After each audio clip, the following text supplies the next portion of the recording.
요즘 같은 장에 주식 혼자 공부하기 어려우시죠? 여러분들의 투자 계좌 및 주식 챔피언이 준비했습니다. 주식을 더욱 손쉽게 주식 챔피언 아카데미.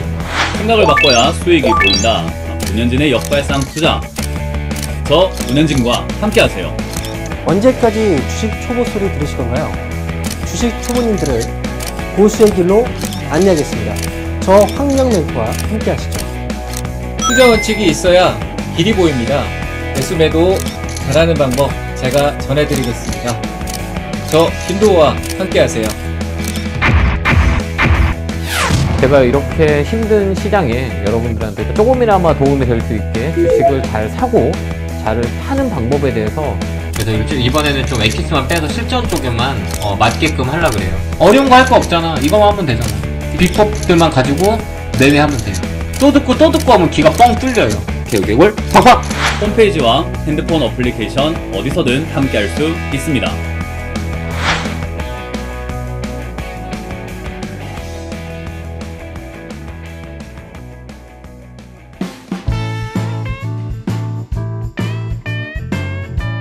생각이 바뀌면 수익이 보인다. 역발상 투자의 문현진 멘토입니다. 자, 오늘도 많은 종목들이 급등락을 하고 있는데요. 이런 과정에서 여러분들이 가야 할 길은 상한가에 들어간 종목들 체크해보면 답이 나올 것 같습니다. 도움되신다면 좋아요와 구독 그리고 알람 설정까지 반드시 부탁드리면서 바로 출발을 해보도록 할게요. 자, 일단 오늘 시장은 밀리고 있습니다. 밀리고 있는 건 어찌 보면 당연하지 않을까 생각이 들기도 해요. 왜냐하면 어제 좀 오버했어요. 미국이 많이 빠진 거에 비해서 우리나라는 양봉으로 올라오면서 오버했다는 거죠. 그럼에도 불구하고 환율은 1390원대를 뚫었는데도 불구하고 말이죠. 자, 어쨌든 이제 그런 여러 가지 내용들이 계속 겹치다 보니까 이제 다음 주 FOMC까지는 시장이 계속 이렇게 변동성 장세를 유지할 가능성이 높다라고 봅니다. 물론 그 전에 방향성을 정해준다면야 우리는 다음을 예측하기가 쉬워집니다. FOMC 전에 만약 상승 나온다면은 회의 끝나고 나면 하락이 나올 가능성이 높고요.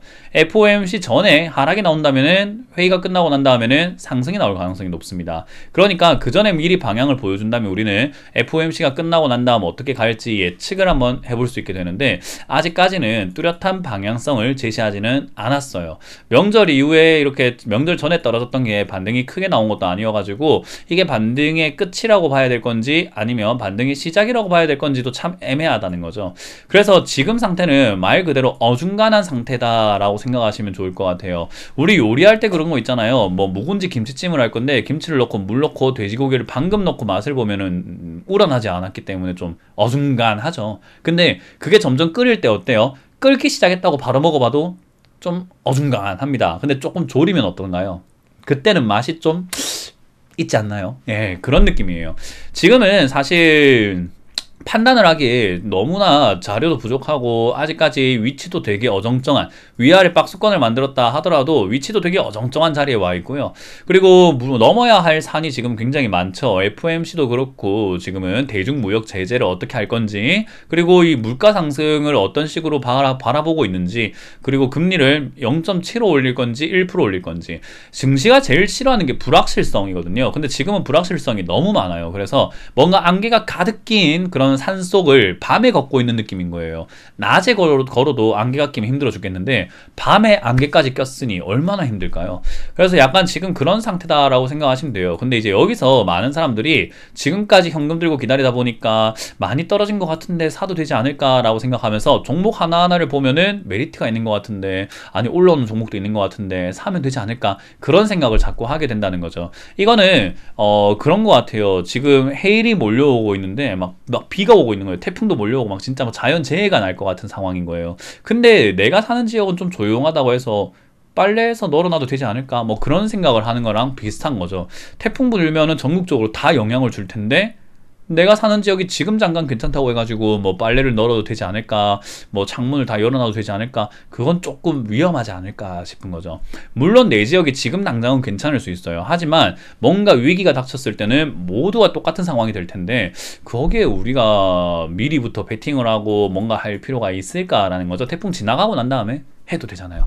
그래서 저는 여러분들이 뭔가 경거망동 하시는 분들이 요즘 좀 많은 것 같아서 좀 안타깝고 좀 뭐 안 좋게 보고 있습니다. 그래서 여러분들이 그 점 조심하시면 좋을 것 같고요.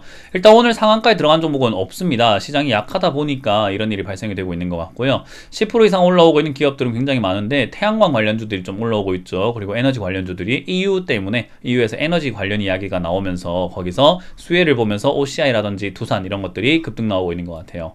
10% 이하로 빠지고 있는 거는 이제 SM100셀부터 해서 뭐 다모아 등등등 굉장히 많은 기업들이 빠지고 있네요. 드래곤플라이, HLB, 세종메디칼 등등등. 어제 스펙 뛰어 오른 거 다 빠진 것 같고요.